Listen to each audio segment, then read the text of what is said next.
Hi friends, welcome to DJ garden Tamil. இன்றைக்கி நம்ம கொஞ்சம் வாட்டர் லில்லி பார்க்கலாம். ரேட் அதிகமாக இருக்கிறதும் கம்மியாக இருக்கிறதும். பட் கம்மியாக இருக்கிறது வந்து நல்ல கலர் இருக்குது. பட் ரேட் அதிகமாக இருக்கிறதுலையும் வந்து கலருங்க நிறைய சாய்ஸ் இருக்குது. பட் கேர்ஃப்ரீ அப்படின்ற ஒரு வெரைட்டி வாங்கினது. நான் வேறு ஒரு கலர், அதோட இமேஜ் நான் ஆட் பண்ணுறேன். பட் இது ஃபஸ்ட்டு பூத்துருக்கு. இது ஃபஸ்ட்டு இப்படி தான் பூக்கும்னு சொன்னாங்க. பட் எந்த அளவுக்கு அது உண்மைன்னு தெரியல. இது பாருங்கள் எப்படி இருக்குன்னுட்டு. அடுத்து கீழே இருக்கும். நார்மலாக லைட் ப்ரொபகேஷன் பிளான்ட் தான் இது.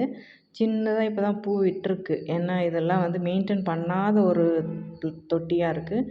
மழை பெஞ்சதுனால அப்படியே பூ விட்டுருக்கு.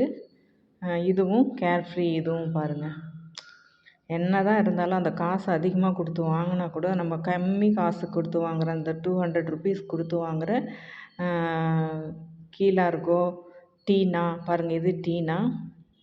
இது எல்லாமே வந்து மெயின்டைன் பண்ணல. டிஏபி எல்லாம் கொடுத்து 1 இயருக்கு மேலே ஆகுது. அதனால தான் சின்ன சின்ன பூவாக இருக்குது. இதை நான் இன்னும் ரீபாட் பண்ணி நல்லா வந்து வளர்த்தோம்னா சூப்பராக வரும். அடுத்து இங்கே லின்சே வுட்டும் பாருங்கள் எப்படி இருக்குது. நீட்டு கலர் ரொம்ப அழகாக இருக்குது. பட் கேர்ஃப்ரீ நல்லா இல்லைன்னு சொல்லலை. பட் ரேட் அதிகமாக இருந்தாலும் இதெல்லாம் விட அது எனக்கு அழகு அவ்வளோவா தெரியல. உங்களுக்கு எது பிடிச்சிருக்கு அப்படின்ட்டு கமெண்ட் பண்ணுங்கள். Thank you for watching.